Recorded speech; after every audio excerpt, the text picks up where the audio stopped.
Yakında bir bana kanda bir oğlum menen oğuruptur. Al kızım bir tuğanları elden karımdılık kılыңızlar dep soranıp çıkıştı. Ellerimiz pul çoğultup berişti. Ülkemizin bulunmuşlarına Rossiyada migrant bolup işlep жүргөндө da öz salımlarını koşuptur. Baardık Kırgız eline rahmat. Uşul tuuralуу депутаттар, доктурлар менен кеңешти соо жооптору болду. Депутаттар элдерге карымдуулук кылган инсандарга рахматтар айтышты. Ушул кыздын сүрөтүн коробкага чаптап, жаш эле мектеп окуучусу бири 9-класс, бириси 2-класс мечиттин алдында пул чогултуп жүрөт.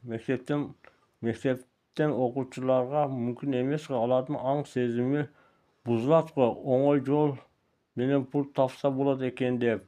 Азыркы убакытта Баткен облусунун Исфана сыяктуу бардык мечиттерде каракпай көтөрүп суранып жүрүшөт.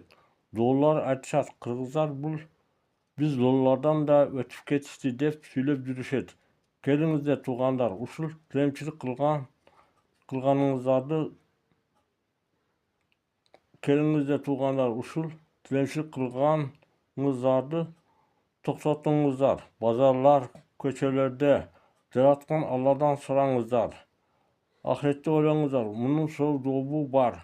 Аллахты унутпаңыздар. Аллах ыраазы болсун сиздерден.